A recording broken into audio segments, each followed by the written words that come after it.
एकदम चालू। देखो द्विघात समीकरण ax² plus bx plus c बराबर 0, जिसके मूलों की स्थिति के बारे में बात करेंगे आज। पहली चीज हम देखेंगे कि दोनों मूल कैसे हो भाई, धनात्मक हो। दोनों मूल धनात्मक का मतलब होता है बोथ रूट आर पॉजिटिव। दोनों मूल धनात्मक के लिए द्विघात समीकरण के गुणांकों के चिन्ह में देखो क्या क्या परिवर्तन होता है।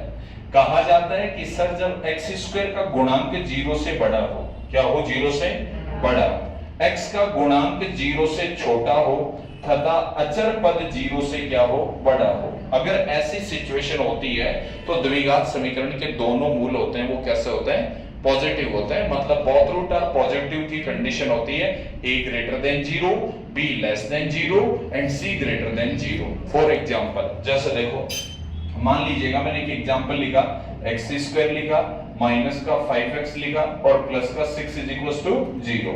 देखो आप इस द्विघात समीकरण के अंदर देखोगे तो x² का गुणांक कितना नजर आ रहा है, एक धनात्मक है वो। x का गुणांक कितना आ रहा है, -5, वो कैसा है, ऋणात्मक है। और अचर पद कैसा है, धनात्मक। क्या इन तीनों कंडीशन को सेटिस्फाई कर रहा है क्या? आप इस समीकरण के हल निकाल कर देखोगे तो दोनों के दोनों हल कैसे आएंगे, धनात्मक आएंगे। देखो मैंने आपको पिछली क्लास में बताया था कि द्विघात समीकरण को हल करने के लिए पहला अपना मेथड होता है श्रीधराचार्य फॉर्मूला। कौन सा, श्रीधराचार्य। क्या होता है बताओ Sridharacharya, -b plus minus under root b² minus का 4ac और बट्टे में कितना है, 2a। सही है ना। या फिर मैंने इसका बताया था फैक्टराइजेशन मेथड। फैक्टराइजेशन मेथड का मतलब होता है गुणनखंड विधि। मैंने कहा था इसकी गुणनखंड करने, बताओ गुणनखंड क्या क्या होगा, x-2 और x-3 बराबर कितना, 0। जब भी 2 या 2 से ज्यादा गुणनखंडों का गुणनफल अगर 0 के बराबर होता है तो हर एक गुणनखंड को 0 के बराबर रखते हैं। तो बताओ पहले गुणनखंड को 0 के बराबर रखेंगे तो यहां से x का मान कितना आएगा, 2, और दूसरे गुणनखंड को 0 के बराबर रखेंगे तो x का मान कितना आएगा, 3। क्या दोनों के दोनों जो द्विघात समीकरण के मूल आए वो धनात्मक आएगा? अरे हाँ या ना। तो जब द्विघात समीकरण के दोनों मूल धनात्मक होंगे तो a का मान क्या होगा, हमेशा ग्रेटर देन 0, b का मान क्या होगा, लेस देन 0 और c का मान क्या होगा, ग्रेटर देन 0। इसकी विपरीत सिचुएशन भी हो सकती है। कैसे, a का मान लेस देन 0, b का मान ग्रेटर देन 0 और c का मान लेस देन 0। ठीक है, इन दोनों ही कंडीशन पे द्विघात समीकरण के मूल कैसे होते हैं, धनात्मक होते हैं। अगला पूछ सकता है कि द्विघात समीकरण है कि दोनों मूल धनात्मक हो तो निम्न में से कौन सा कथन सत्य है, which one of the following statement या करेक्ट स्टेटमेंट। ठीक है, अगर करेक्ट स्टेटमेंट के बारे में पूछा जाए तो आपको इन दोनों में से चेक करना है। कई बार ऑप्शन इस तरीके से दे देता है, पहला ऑप्शन दे देगा a less than 0 and b less than 0। ठीक है, दूसरा ऑप्शन दे देगा a greater than 0, b less than 0। तीसरा ऑप्शन देगा a greater than 0, b greater than 0।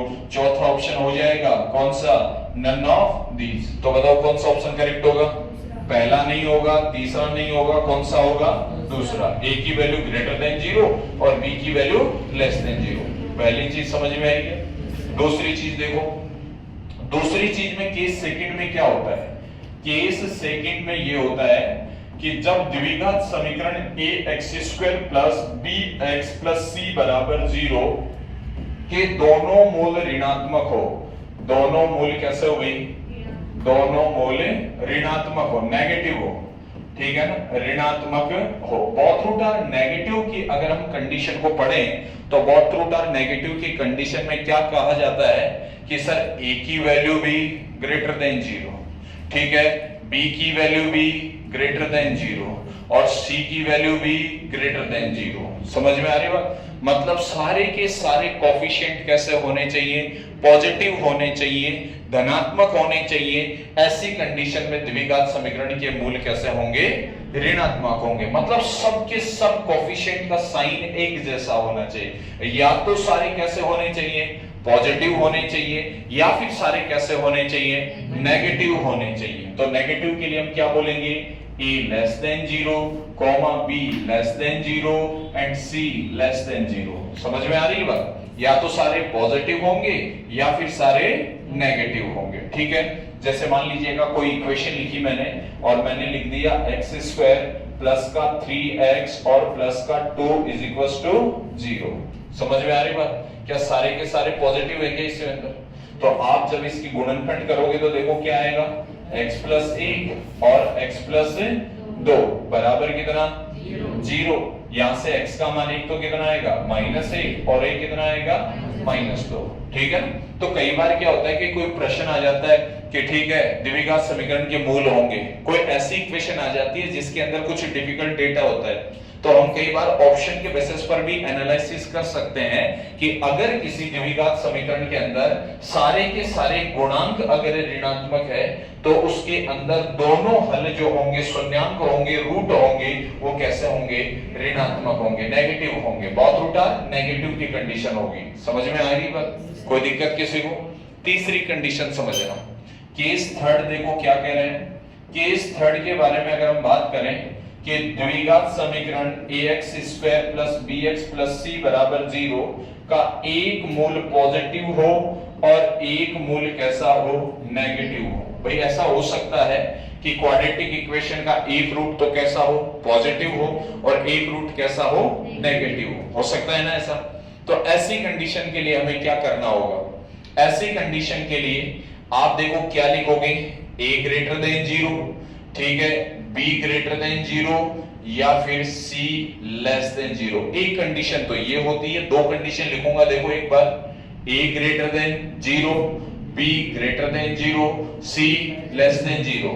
या फिर क्या होता है कि sir a greater than 0, b less than 0 and c less than 0।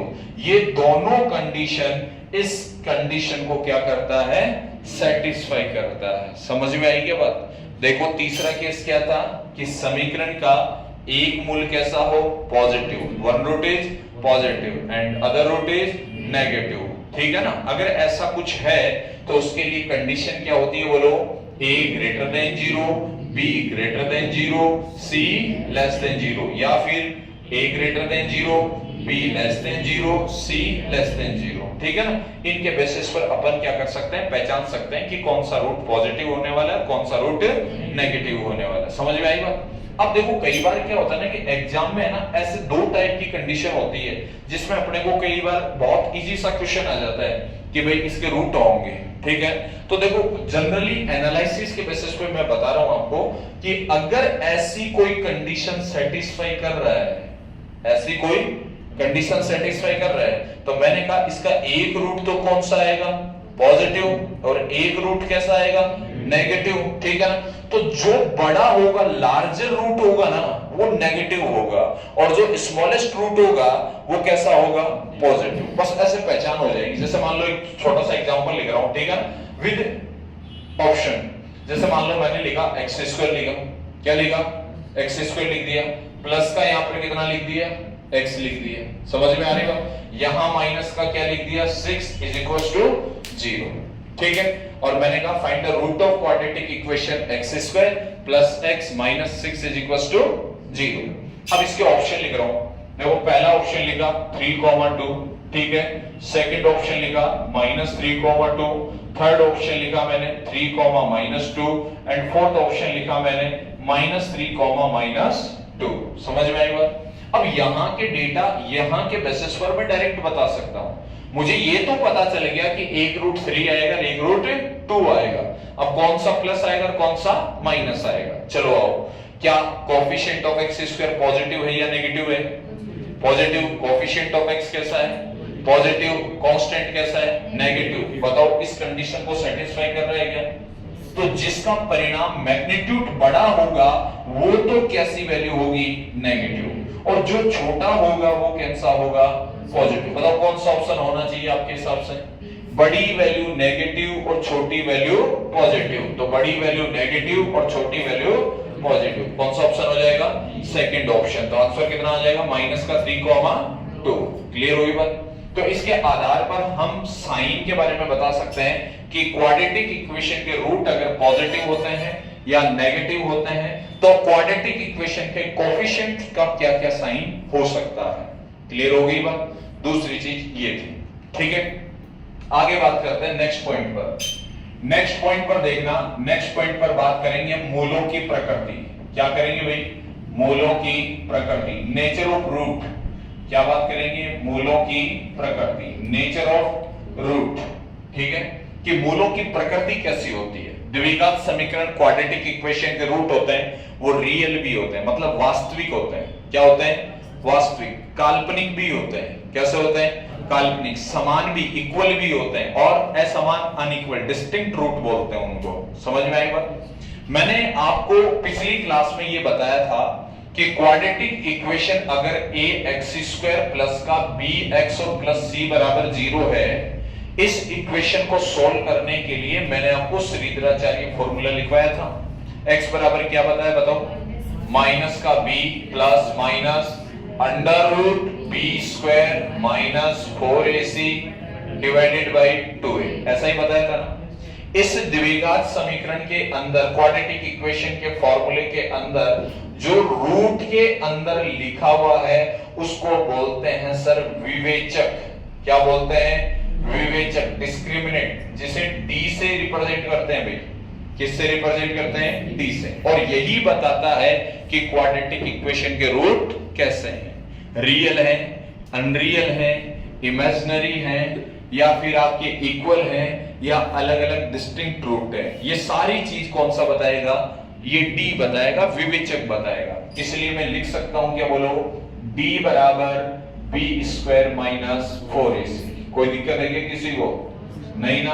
अब देखो, जैसे मान लो पहले नंबर पॉइंट पर मैंने ये लिखा कि दोनों मूल वास्तविक हैं। दोनों मूल कैसे हैं भाई? दोनों मूल वास्तविक है। दोनों मूल वास्तविक व समान है। क्या है? समान है। इसके बारे में कहा जाता है both root are equal and real. Both root are equal and real. दोनों मूल क्या है? समान है, और समान होने के साथ साथ कैसे हैं? वास्तविक है। तो अगर ये कहीं पर भी कोई कंडीशन अप्लाई होती है तो कहा जाता है कि इसका जो d होता है ना, वो कितना होता है? 0। d बराबर 0 का मतलब क्या हो गया कि sir b square minus 4ac बराबर कितना हो जाएगा? 0। सही है क्या? तो यहां से मैं ऐसा बोल सकता हूं क्या कि sir b square is equal to 4ac। बोलो सही है क्या ये बात? इसलिए ध्यान ये रखना है कि क्वाड्रेटिक इक्वेशन का अगर d विवेचक अगर 0 के बराबर हो जाता है, मतलब d अगर 0 के बराबर हो जाता है, तो उस द्विघात समीकरण के दोनों मूल कैसे होंगे? वास्तविक होंगे, मतलब रियल होंगे। ठीक है, और कैसे होंगे? समान होंगे। समान होने का मतलब इक्वल होंगे। क्लियर है ना इतनी बात? कोई दिक्कत यहां तक किसी को? पहली कंडीशन तो ये आती है, लेकिन इसके अंदर एक सब कंडीशन और ध्यान रखनी है, और वो ये है कि सर इस द्विघात समीकरण के जो रूट हैं वो परिमेय होंगे कि अपरिमेय होंगे? परिमेय होंगे कि अपरिमेय? परिमेय संख्या के बारे में जानते हो? परिमेय संख्या कौन सी संख्या होती है? रैशनल नंबर कौन से नंबर होते हैं? परिमेय संख्या का मतलब होता है रैशनल नंबर। परिमेय संख्या कौन सी संख्या होती है? वो सभी संख्याएं जो p बट्टा q के रूप में लिखी जा सके। जिसके किस फॉर्म में लिखी जाए? p बट्टा q के फॉर्म में लिखी जाए। कोई भी नंबर हो, जैसे 2/5 हो गया, 3/4 हो गया, ठीक है ना, वो सारी वैल्यू कौन सी वैल्यू को लिखा जा सकता है? परिमेय संख्या के रूप में लिखा जा सकता है। एक होता है अपरिमेय संख्या, और अपरिमेय संख्या को बोलते हैं इरेशनल नंबर। कौन सा number? Irrational number. Irrational number के बारे में क्या जानते हो? ऐसा नंबर जिसका डेटा फिक्स नहीं हो। जिसका डेटा फिक्स नहीं हो, इसका मतलब ऐसे कौन कौन से नंबर होते हैं? रूट वाले सारे नंबर। जैसे मान लीजिएगा √2 हो गया, इसका कोई वैल्यू फिक्स नहीं है, 1.4 143 ऐसे कुछ चलता जाएगा। समझ में आ रही बात? √3 हो गया 1.71 टिल चलता जाएगा। √5 हो गया। अब देखो √4 है ना, वो इरेशनल नंबर नहीं है। कैसा नंबर है? रैशनल नंबर है, परिमेय संख्या। क्यों? क्योंकि √4 की वैल्यू कितनी होती है? 2 होती है। समझ में आ रही बात? तो ये सारे नंबर कैसे नंबर होते हैं बताओ? अपरिमेय संख्या, इरेशनल नंबर होते हैं। और इस तरीके के सारे नंबर कैसे नंबर होते हैं? रैशनल नंबर होते हैं, मतलब परिमेय संख्या होती है। तो कई बार हमारे पास ऐसी कंडीशन आ जाती है कि सर इसके रूट हैं वो रैशनल होंगे कि इरेशनल होंगे। ठीक है, तो रैशनल और इरेशनल है वो डिपेंड करता है किस पर, कोएफिशिएंट ऑफ एक्स पर। समझ में आ गई बात? कौन सी सिचुएशन के लिए? इस पहली सिचुएशन के लिए, पहली सिचुएशन के लिए। तो आप क्या कहोगे कि मूल परिमेय या अपरिमेय होने के लिए x के गुणांक पर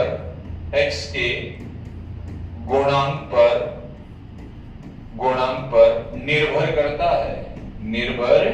करता है। इसका मतलब समझ में आया? इसका मतलब ये कह रहा है कि x का गुणांक बताओ कितना है यहाँ पर, b। अगर b परिमेय है, b क्या है, परिमेय है, तो दोनों रूट कैसे होंगे, परिमेय।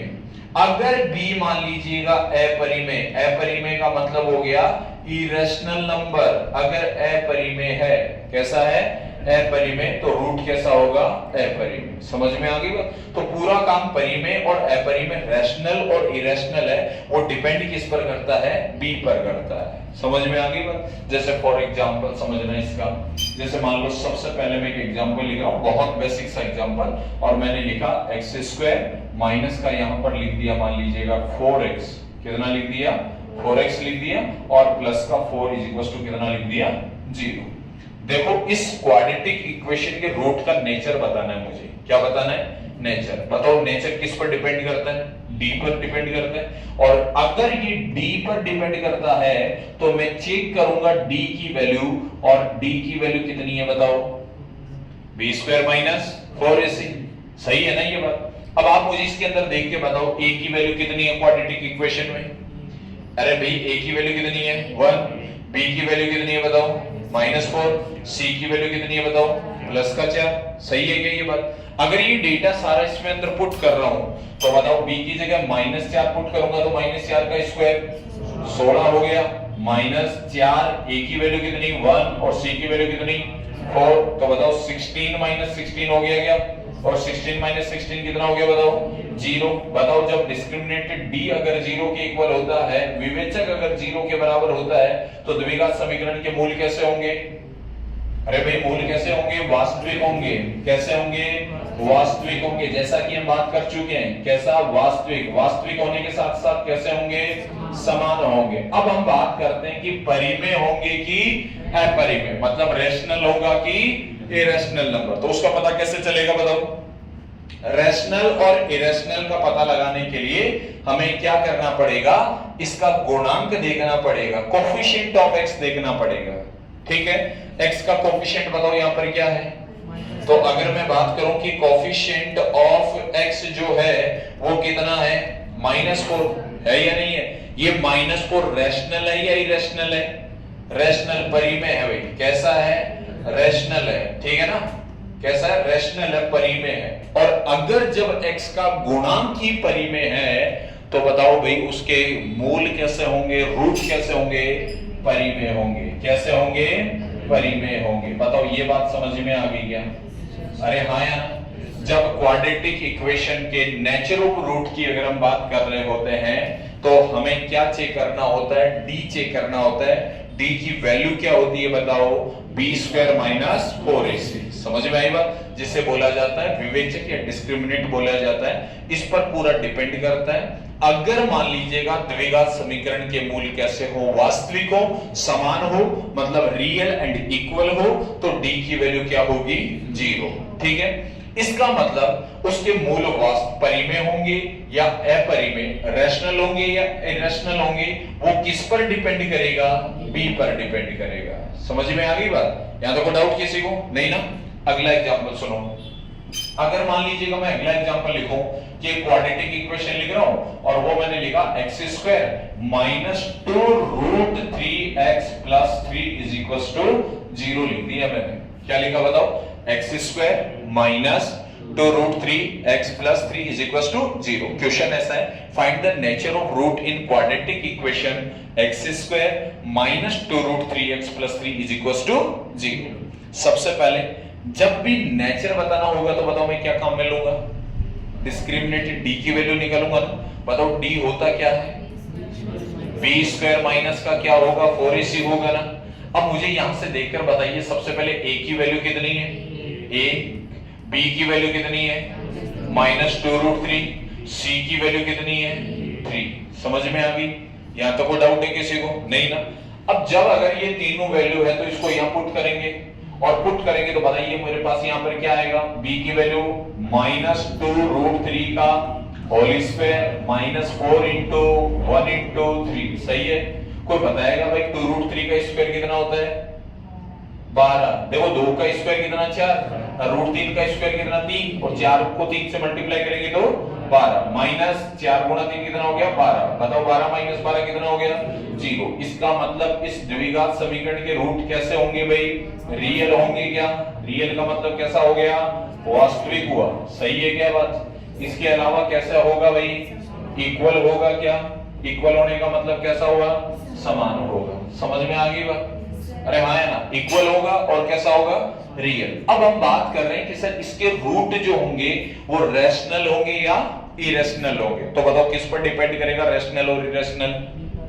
बी पर, कोफिशिएंट ऑफ एक्स पर डिपेंड करता है कि भाई एक्स का कोफिशिएंट कैसा है, एक्स का गुणांक कैसा है। अगर x का गुणांक अगर रैशनल है तो क्या होगा, रैशनल होगा, बोथ रूट आर रैशनल होंगे। और अगर coefficient of x is irrational then both root are irrational number. दोनों ही रूट कैसे होंगे, अपरिमेय होंगे। आओ मुझे ये बताइए सर सबसे पहले कि सर यहां से कोएफिशिएंट ऑफ x क्या होगा, बताओ मुझे। क्या लिखा हुआ है, कोएफिशिएंट ऑफ x लिखा हुआ क्या है, हाँ जी माइनस का 2√3 लिखा हुआ है ना।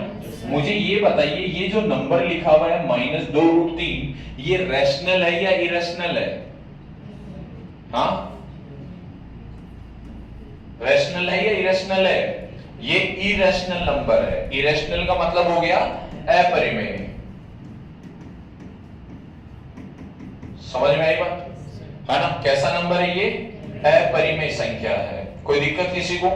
मुझे ये बताओ कि जब अगर ये नंबर अपरिमेय संख्या इरेशनल नंबर है तो इस क्वाड्रेटिक इक्वेशन के दोनों रूट कैसे होंगे, अपरिमेय होंगे। मैंने अभी अभी बताया कि अगर मान लीजिएगा वास्तविक और समान की कंडीशन आती है तो हमें परिमेय और अपरिमेय की पहचान करने के लिए हमें क्या करना पड़ेगा, उसके b के गुणांक को देखना पड़ेगा। और अगर b का गुणांक अगर अपरिमेय है, इरेशनल नंबर है, then both root are irrational number. दोनों ही मूल कैसे होंगे, अपरिमेय होंगे। और अगर परिमेय है तो दोनों ही मूल कैसे होंगे, परिमेय होंगे। ठीक है, तो अब बताइए वास्तविक होंगे, इक्वल होंगे, और कैसा होगा बताओ मुझे, रैशनल होगा या इरेशनल होगा, इरेशनल होगा। समझ में आ गई क्या बात? अरे हाँ या ना, इरेशनल नंबर मतलब अपरिमेय संख्या होगी। पहली चीज समझ में आई क्या, नेचर ऑफ रूट के बारे में, कि अगर हमारे पास कोई भी किसी भी प्रकार की इक्वेशन हो सकती है वहां से हमें नेचर ऑफ रूट बताना होता है और उसको क्या करना होता है, डिफाइन करना होता है। ठीक है, जैसे कि एग्जांपल लिखते हैं। पहले देखो मैंने एक एग्जांपल लिया कि ax² प्लस का 2x minus 5 is equal to 0 के मूल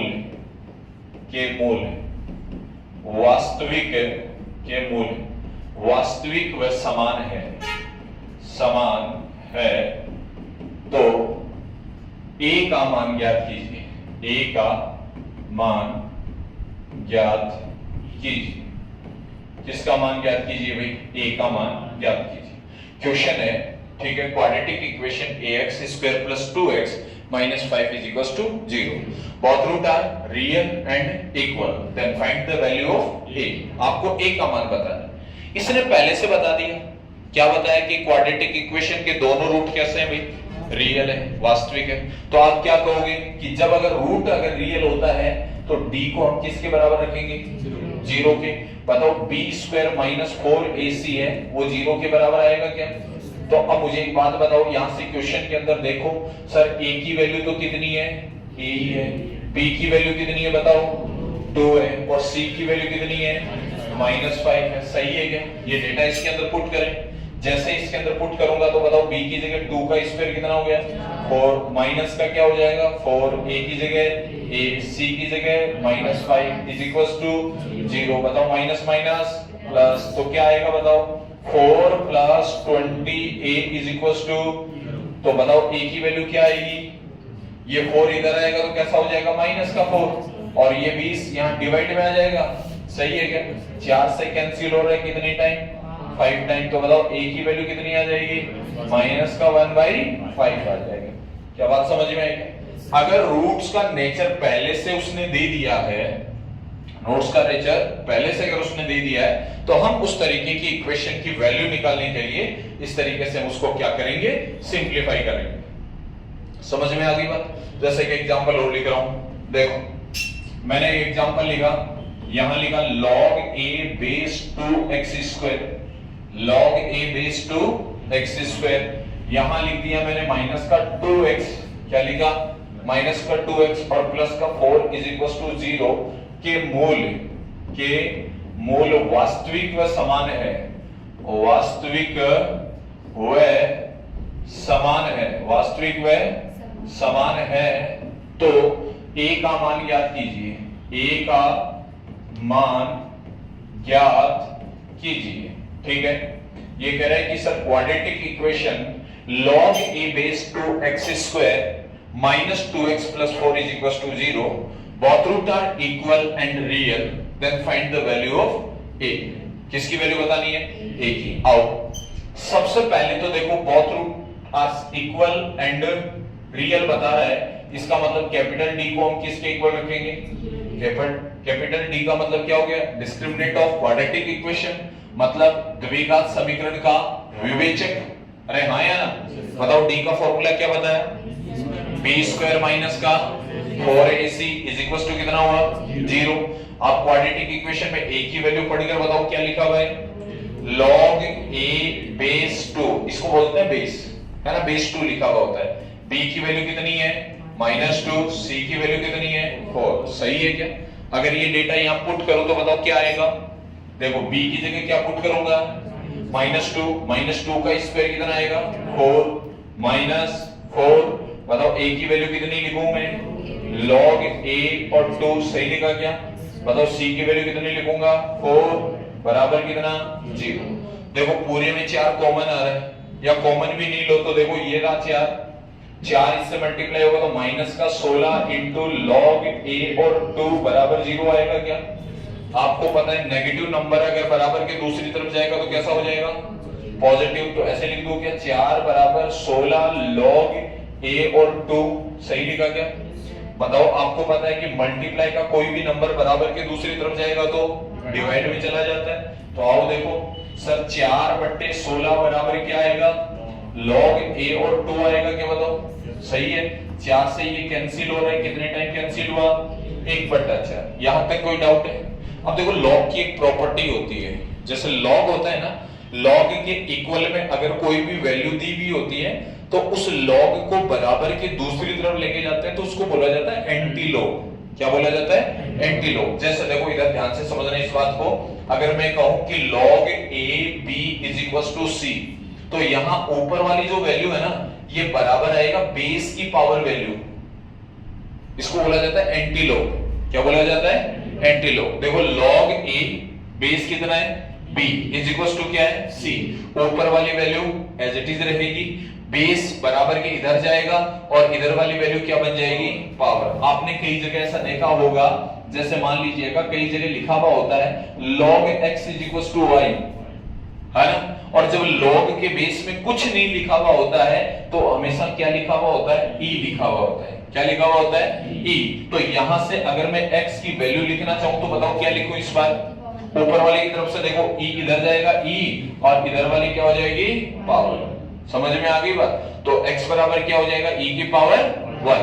वैसे ही आप मुझे ये बताओ, जब अगर मैं इस log 2 को बराबर के इधर लेके आऊंगा तो बताओ क्या हो जाएगा? बताओ a into log a base 2 की वैल्यू कितनी? 1/4 है। अब आप मुझे यहां से a की वैल्यू बताओ क्या आएगा? 2 की पावर 1/4, 2 की पावर 1/4। log का जो भी बेस लिखा हुआ है वो इधर जाएगा और इधर की जो भी वैल्यू है वो इसकी पावर में आएगी। तो a इज इक्वल टू कितना हो जाएगा? 2 की पावर 4, जिसके लिए इस द्विघात समीकरण के दोनों मूल कैसे होंगे भाई? वास्तविक होंगे। और कैसे होंगे बताओ भाई? समान होंगे। क्लियर होगी बात? यहां तो वो डाउट है किसी को? नहीं ना? पहली कंडीशन समझ में। अब दूसरी कंडीशन पर अपन डिस्कस करते हैं।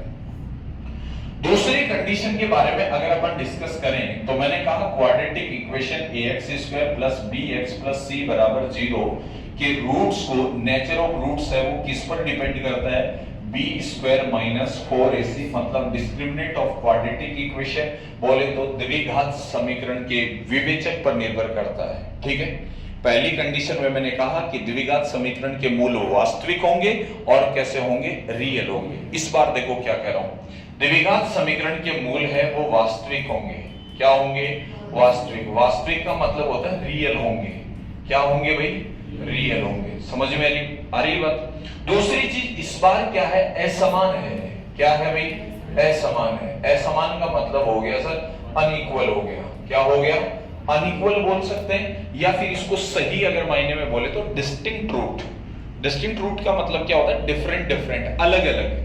क्या हो गया, अलग अलग। असमान का मतलब भी क्या होता है, अलग अलग होता है। तो जब भी अगर किसी क्वाड्रेटिक इक्वेशन के रूट हैं वो कैसे हो बताओ, रियल हो, और कैसे हो बताओ, अनइक्वल हो, असमान हो, तो ऐसी कंडीशन पर सर इसका विवेचक d जो आएगा वो हमेशा क्या होगा, ग्रेटर देन 0 होगा।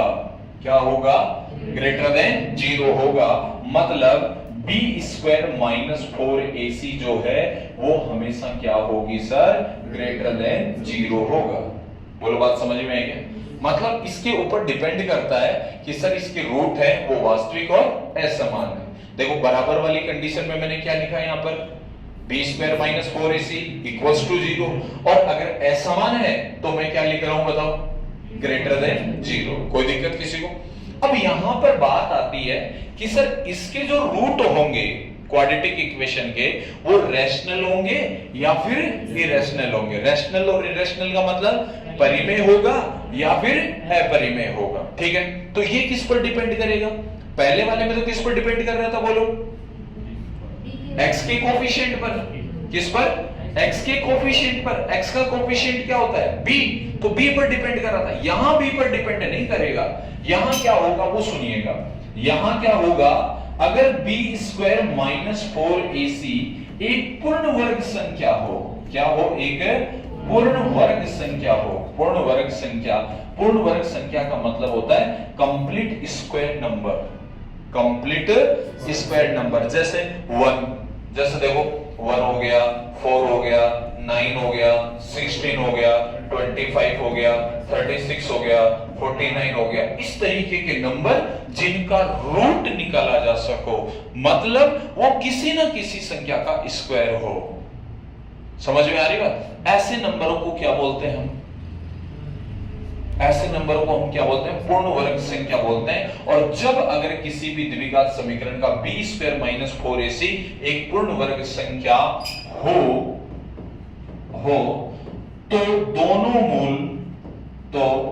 दोनों मूल कैसे होंगे, परिमेय होंगे। कैसे होंगे, परिमेय होंगे, मतलब रैशनल होंगे। समझ में आ रही बात, बोलो हाँ या ना। अगर b² माइनस 4ac पूर्ण वर्ग संख्या हो तब उस द्विघात समीकरण के दोनों मूल कैसे होंगे, परिमेय होंगे। और दूसरी बात क्या लिखोगे, b² minus 4ac does not is equals to पूर्ण वर्ग संख्या। इसका मीनिंग समझ गए क्या, अरे समझ गए क्या इसका मीनिंग, पूर्ण वर्ग संख्या। बताओ क्या मीनिंग होता है इसका, कि सर ये वैल्यू पूर्ण वर्ग संख्या नहीं हो, मतलब इनके अलावा कुछ भी आ जाए। इनके अलावा जैसे क्या आ सकता है, 2 आ गया, 3 आ गया, 5 आ गया, 7 आ गया, 6 आ गया, 8 आ गया, 10 आ गया, 11 आ गया, 12 आ गया। समझ में आ रही बात। तो इस नंबर का अगर इस तरीके का कुछ भी संख्या आता है तो ऐसी कंडीशन पर संख्या हो तो दोनों मूल क्या चीज भाई, दोनों मूल कैसे होते हैं बताओ, अपरिमेय होते हैं। अपरिमेय होते हैं मतलब इरेशनल होंगे। कैसे होंगे, इरेशनल होंगे। बोलो बात समझ में आई। सेकंड कंडीशन समझ में आई, क्या है बताओ, ax² plus bx plus c बराबर 0 है। किस पर डिपेंड करता है बताओ, डिस्क्रिमिनेंट ऑफ क्वाड्रेटिक इक्वेशन, मतलब d पर डिपेंड करता है। उसकी वैल्यू क्या होती है बताओ, b² माइनस 4ac। ठीक है, वो हमेशा क्या होना चाहिए, greater than zero. Greater than zero का मतलब समझ में आ रहा है? वैल्यू पॉजिटिव होनी चाहिए। क्या होनी चाहिए? पॉजिटिव। मतलब जीरो से बड़े जितने भी नंबर है वो सारे पॉसिबल है। समझ में आ रही बात? अब अगर हमें रैशनल और इरेशनल का पता लगाना है तो वो किस पर डिपेंड करेगा? बी स्क्वायर माइनस 4ac पर। वो चेक करना होगा कि वो पूर्ण वर्ग संख्या है या नहीं है। समझ में आ रही बात? जैसे रैंडमली मैं क्वेश्चन लिख रहा हूं, देखो मैंने क्वेश्चन लिखा कि समीकरण 2x² माइनस 4x प्लस 5 बराबर 0 के मूलों की प्रकृति बताइए। के मूलों की प्रकृति बताइए। क्या बताइए भाई? मूलों की प्रकृति बताइए। समझ में आई बात?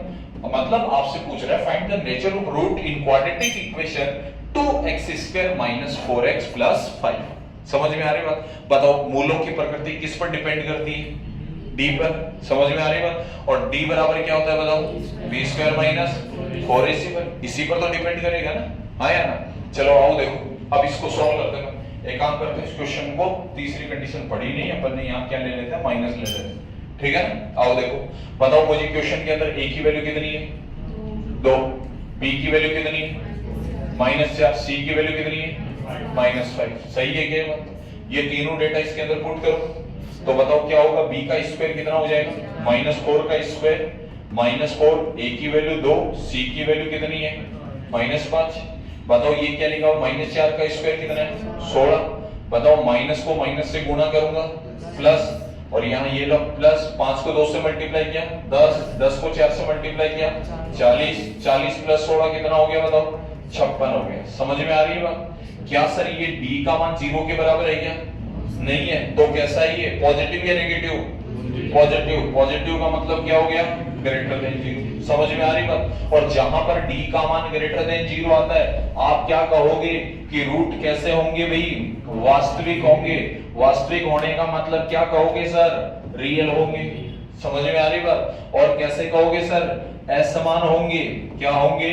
असमान होंगे मतलब अनइक्वल होंगे, मतलब डिस्टिंक्ट रूट होंगे, हाँ या ना?